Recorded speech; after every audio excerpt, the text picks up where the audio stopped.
भाई यूपीएससी हो या स्टेट पीसीएस, हमेशा आपको वीडियो में बताते रहे कि एनसीईआरटी नोट्स किस तरह से बनाना है ना। आज हम इस बात करने की भारत का भूगोल पतला बुक है लेकिन बहुत जहरीला बुक है, क्योंकि इसमें भारत का भूगोल ना हमेशा डिटेल में दे दिया है ना। इक्वल करें तो माजिद हुसैन भी इसी बुक से लेकर आपका इम्पोर्टेंट नोट्स वहाँ पर बनाए हैं, है ना। तो इस बुक को हमेशा पढ़ने का प्रयास करिए और नोट्स बनाकर आप पढ़ें, क्योंकि नोट्स बनाने से क्या होता है फ़ायदा ना कि आपको माइंड में सेटअप हो जाता है। देखिए हम किस तरह से नोट्स बनाए हैं उसको आप हम दिखाएंगे आज। देखिए क्या है कि भारत की स्थिति हो गया, भारत की भौगोलिक भौतिक स्वरूप हो गया, अफवाह तंत्र हो गया, जलवायु हो गया, है ना, फिर वनस्पति हो गया, फिर जनसंख्या हो जाएगा, है ना। तो इस तरह से आपका जो भी डायग्राम है ना बुक में, आप एटीजी यहाँ पर क्या करना है, आपको लिख देना है। जैसे इस तरह से डायग्राम बार देते हो तो आपको अच्छा हो जाएगा, है ना। तो देखिए इस तरह से मान लेते हैं कि भारत की भूगोल की बात करता है।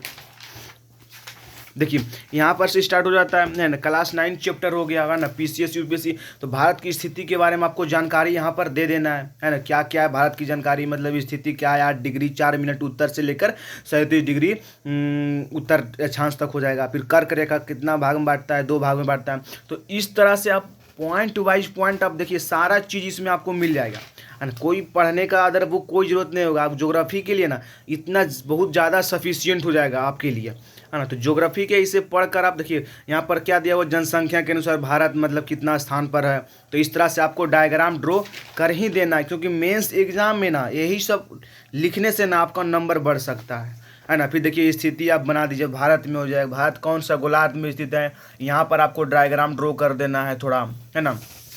उसके बाद देखिए भारत की पड़ोसी देश के बारे में आपको लिख देना है। उत्तर में मतलब पाकिस्तान हो गया, मतलब उत्तर पश्चिम में, पूर्व में हो गया म्यांमार, बांग्लादेश, दक्षिण में श्रीलंका, मालदीव, है ना। तो इस तरह से अगर नोट्स बनाते हो बहुत ज़्यादा बेहतरीन हो जाएगा। फिर देखिए भौतिक विभाजन में आपको डायग्राम भी ड्रॉ कर देना है। क्या मतलब उत्तर हिमालय पर्वत हो जाएगा, उसके बाद उत्तर मैदान हो जाएगा, प्रदीपीय पठार या दक्कन पठार हो जाएगा, तटीय मैदान हो जाएगा, है ना, फिर द्वीप प्रदेश हो जाएगा। तो भारत की भौतिक विभाजन भी इम्पोर्टेंट हो जाता है। फिर इस तरह से हिमालय पर्वत का विश्लेषण कर देना है ना। फिर अत्यधिक निर्माण से मतलब किस तरह से हिमालय पर्वत का निर्माण हुआ, फैक्ट वाइज फैक्ट आपको क्या करना, लिखना। सारा पॉइंट आपको इसी में मिल जाएगा, है ना। कोई किताब पढ़ने का जरूरत नहीं है, सारा पॉइंट आपको इसी में मिल जाएगा, है ना। जिस तरह से ये बुक आपको दिखाया है ना बहुत इंपॉर्टेंट हो जाता है। फिर देखिए आपको शिवालिक हिमालय मतलब हिमालय की इस तरह से डायग्राम अगर करते हो तो आपको डायरेक्ट फैक्ट याद हो जाएगा। यहाँ जैसे हिंदू कुश हो गया, कुनलुन श्रेणी हो गया, लद्दाख हो गया, नंगा पर्वत, पीर पंजाल, धौलाधार, हाँ सबसे ऊंची चोटी। फिर देखिए यहाँ पर आपको पॉइंट चोटी भी दे दिया है। तो चोटी भी देखिए इस तरह से आपको क्या कर दिया, आपको दिखा दिया कि कहाँ किस तरह से चोटी है, भारत में कितना मीटर की ऊंचाई पर है ना। तो इस तरह से अगर डायग्राम पाते हो तो हमेशा इम्पोर्टेंट हो जाता है। फिर भौतिक विभाजन नदी घाटी के आधार पर हो गया, हिमालय का विभाजन, पूर्वांचल पहाड़ी हो गया, फिर उत्तर गंगा के मैदान के बारे में इतना पॉइंट हो जाएगा, भावर प्रदेश तराई प्रदेश के बारे में इतना पॉइंट हो जाएगा। तो पॉइंट वाइज पॉइंट अगर लिखते हो ना तो हमेशा के लिए आपको क्या होगा, बेनिफिट हो जाएगा।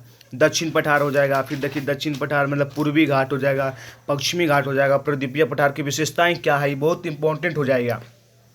भारत की मरुस्थलीय हो जाएगा, फिर जैसे इस तरह से हो जाएगा, तटीय मैदान के इतना भागों में। फिर द्वीप समूह कितने भागों में बांटा गया, 2 भागों में बांटा गया। लक्षद्वीप समूह क्या है, निकोबार द्वीप समूह क्या है। तो इस तरह से अगर बनाते हो ना नोट्स तो हमेशा के लिए आपको क्या हो जाएगा, बेनिफिट हो जाएगा और आपको मेंस में लिखने का कैपेसिटी बहुत बढ़ जाएगा, है ना।